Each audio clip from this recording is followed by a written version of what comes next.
मन में कई तरह के विचार आते हैं, कभी कभी तो ना चाहते हुए भी मन में अश्लील विचार आ जाते हैं। लेकिन महात्मा गौतम बुद्ध की इस कहानी से आपके विचारों में बदलाव आएगा।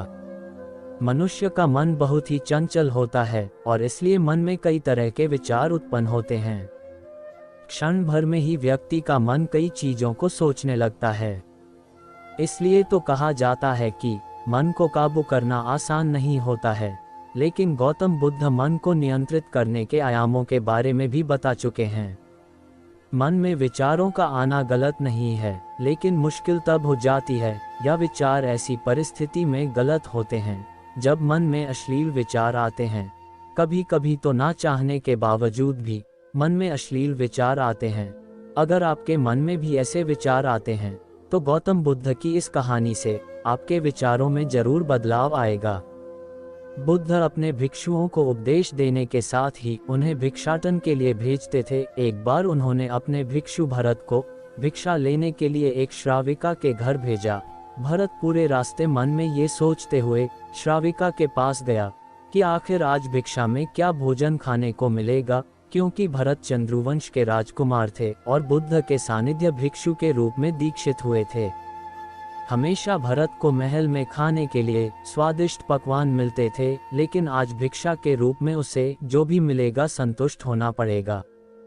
श्राविका के घर पहुंचकर भरत ने भिक्षा मांगी। श्राविका ने भरत को बैठने के लिए कहा और भोजन लाने के लिए घर के भीतर चली गई।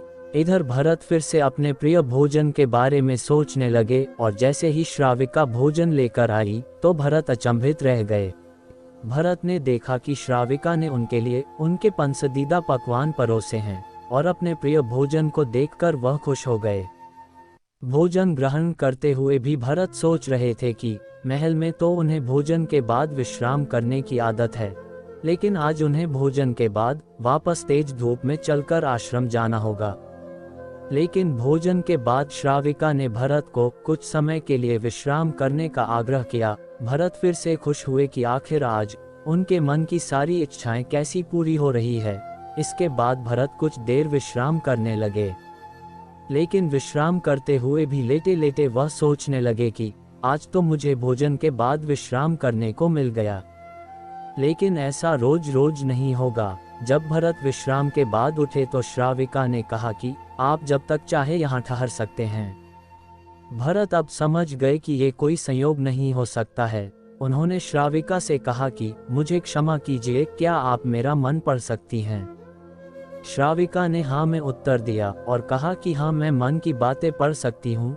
शुरू में ये कठिन था, लेकिन फिर मैंने स्वयं के मन विचारों को देखना शुरू किया।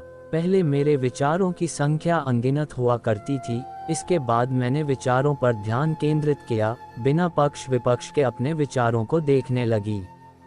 इस तरह से धीरे धीरे मेरे मन में विचारों की संख्या कम होती गई और सारे व्यर्थ विचार दूर हो गए।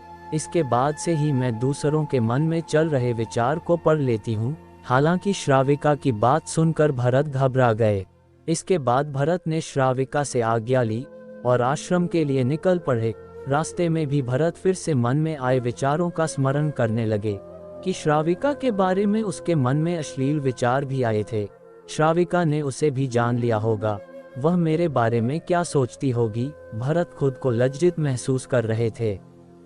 भरत ने आश्रम पहुंचकर गौतम बुद्ध से कहा कि अब मैं कभी भिक्षाटन के लिए नहीं जाऊंगा। बुद्ध ने भरत को पास बुलाया और कहा कि क्या हुआ है, तुम मुझे सारी व्यथा बताओ।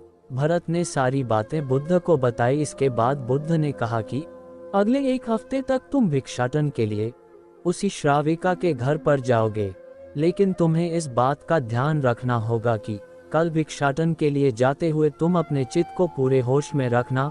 तुम्हारे भीतर क्या विचार उठे उन पर ध्यान केंद्रित करना और यह भी ध्यान रखना कि तुम्हारे मन में कौन सी वासना उठ रही है। तुम कल इन सभी चीजों को ध्यान में रखकर जाना और इसके बाद मुझे वापस आकर बताना।